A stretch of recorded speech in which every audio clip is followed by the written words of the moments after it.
In this video, I'll show you how you can back up and restore key material stored in DPoD using one of our backup USB attached HSMs. Let me show you how this works.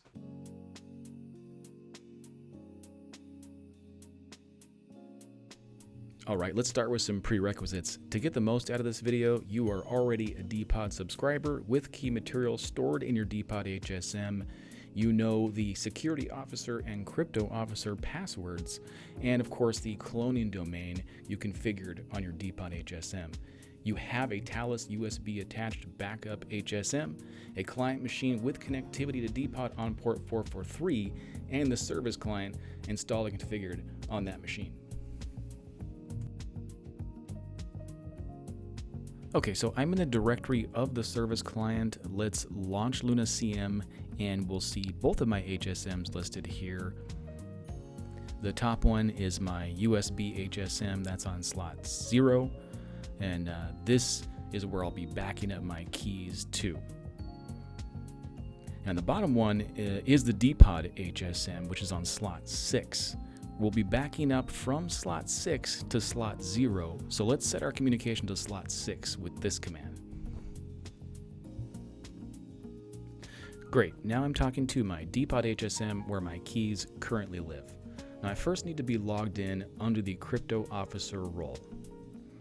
And once I do that, let's take a look at the partition contents with parcon as the command, and we can see I have 2 symmetric keys in here. But before we do this, let's take a quick look at the partition policies and make sure I'm even allowed to do this. That command is parsp to show policies. Now you'll need to make sure these 2 policies are set to 1, which they are by default. Allow private key cloning and allow secret key cloning. Now check out the link in the description for more info on partition policies.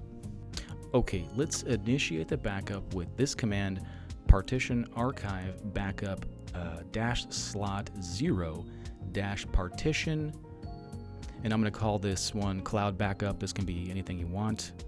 This is creating the partition on my USB attached HSM where my backed up keys will be stored.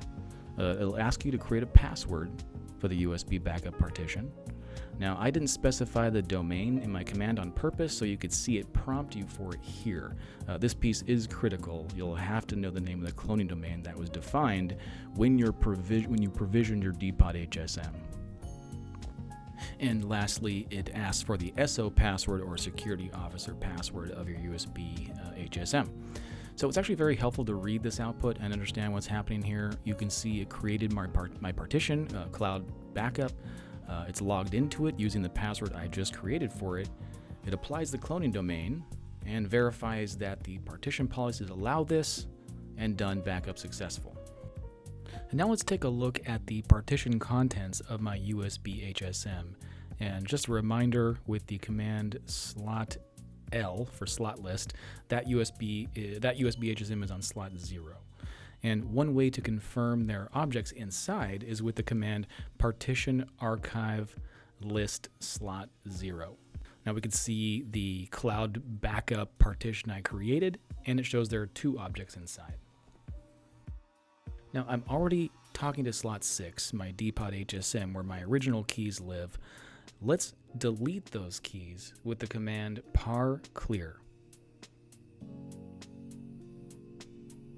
You'll need to type proceed to continue. And again, I'm logged in as the crypto officer, the only role that can do this. Done. Keys are gone. Parcon shows no objects viewable. Okay, so fortunately those keys also live in my backup HSM now. Let's take a look at that with the command partition archive contents -slot 0 -partition cloud backup. We'll type the password to proceed, and there they are. Now let's restore those keys, but basically the same command, simply changing the word contents to restore.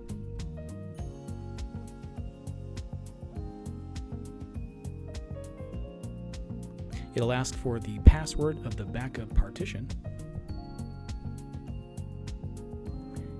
and done. 2 objects restored. Let's do a quick par con to show that they're back. And there you have it. A very unlikely worst case scenario now has a backup plan. Thanks for watching.